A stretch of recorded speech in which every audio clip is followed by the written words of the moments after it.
Hello everyone, আসসালামু আলাইকুম। Welcome my another cooking video. তো চলে আসলাম আজকে একটা ট্রেন্ডিং রেসিপি নিয়ে, করলার রিং চিপস। এটা বাচ্চাদের খুব পছন্দের একটা চিপস, রিং চিপস। তাই আমি ভাবলাম এভাবে করলা দিয়ে করে থাকি। এটা খুব উপকারী একটা করলা তো এমনিতেই আমাদের শরীরের জন্য খুব উপকারী একটা সবজি। তো এইভাবে একটু ইউনিকভাবে করে দিলে যদি বাচ্চারা খেয়ে থাকে তাহলে তো কোনো ঝামেলাই নাই। তাই আমি এভাবে করলাগুলোকে নিয়ে আগা মাথাটা কেটে দিয়ে, আগা আর পিছনটা কেটে দিয়ে আমি এইভাবে ফালি ফালি করে প্রথমে করলা চারটাকে আমি কেটে নিব। তারপর এর মধ্যখান থেকে বিচিগুলোকে এইভাবে বের করে দিব, দিয়ে অনেকটা রিং টাইপ হয়ে যাবে। সবগুলারে আমি একে একে বিচিগুলা বের করে নিব, নিয়ে করলাগুলোকে আমি ধুয়ে নিব, ভালো করে ধুয়ে নিব। ধুয়ে নিয়ে একটা ঝাঁপির মধ্যে রেখে দিব। রেখে আমি আবার সেই চপিং বোর্ডে নিয়ে এভাবে টিস্যু দিয়ে এক্সট্রা পানিগুলো তুলে নিব। অবশ্যই এই পানিগুলো ভালোভাবে তুলে নিতে হবে, তা না হলে তেলে দিলে এগুলো তেল ছিটে ছিটে পড়ে যাবে। তাই আমি দুইটা কিচেন টিস্যু দিয়ে এভাবে পানিগুলো তুলে নিব। অবশ্যই এই কাজটা ধৈর্য সহকারে করে থাকবেন। পানিটা পুরোটাই তুলে নিয়ে এগুলোকে আমি একটা মিক্সিং বলে নিয়ে নেব। নিয়ে এখন এখানে আমি কিছু মশলা নিয়েছি, মরিচ গুঁড়ো, হলুদ গুঁড়ো, জিরা গুঁড়ো, গরম মশলা গুঁড়ো, সাথে পাঁচফোড়ন গুঁড়ো আর লবণ, স্বাদ মতো লবণ দিয়ে এগুলোকে একটু ভালোভাবে ডলে ডলে মথে মেখে নিব। ঠিক এইভাবে অবশ্যই এটা একটু ভালোভাবে ডলে ডলে মেখে নিতে হবে, তাহলে করলা থেকে একটা এক্সট্রা পানি ছেড়ে দিবে। ওটা দিয়ে মশলাটা তার গায়ে গায়ে লেগে যাবে। এ পর্যায়ে দিয়ে দিব 2 চা চামচ পরিমাণ চালের আটা।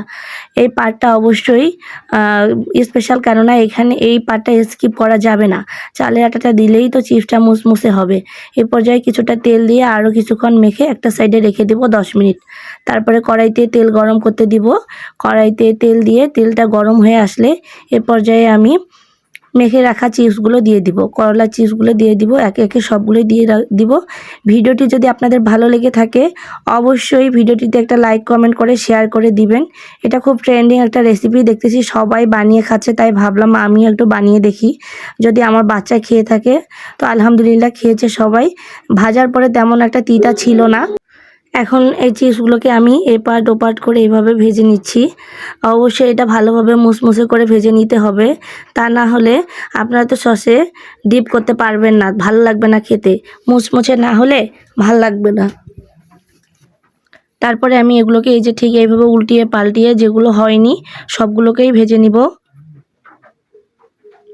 ভেজে নেওয়া হয়ে গেলে একটা ছাঁকনির সাহায্যে তুলে নিব। নিয়ে এভাবে একটা আমি প্লেটে কিচেন টিস্যু বিছিয়ে রেখেছি, ওখানে দিয়ে দিলাম, তাতে এক্সট্রা তেলটা শুষে নিবে।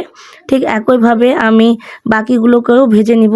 অবশ্যই আপনারা বাসায় একবার হলেও ট্রাই করে থাকবেন, কেননা এই করলাটাতে এমনিতে আমাদের ডায়াবেটিস রোগীদের জন্য খুব উপকারী।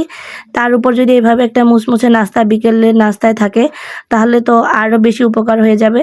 তাই আমি একে একে এগুলো সবগুলো এইভাবে ভেজে নিয়েছি। দেখেন কত সুন্দর হয়েছে, কালারটা অনেক সুন্দর এসেছে। আমি একটা চিপস হাতে নিয়ে দেখাচ্ছি কতটা গোল হয়েছে। যে বাচ্চারা যেমন এইভাবে রিং চিপসগুলো আঙ্গুলে ভরিয়ে খায়, আমি ঠিক সেভাবেই দেখাই দিলাম একটু। আসলে চিপসটা খেতে এত বেশি সুস্বাদু ছিল, আপনারা বানিয়ে না খেলে বুঝতেই পারবেন না। একবার হলো বানিয়ে দেখবেন। আর সবাই ভালো থাকবেন, সুস্থ থাকবেন, আমার জন্য দোয়া করবেন অবশ্যই। আল্লাহ হাফেজ।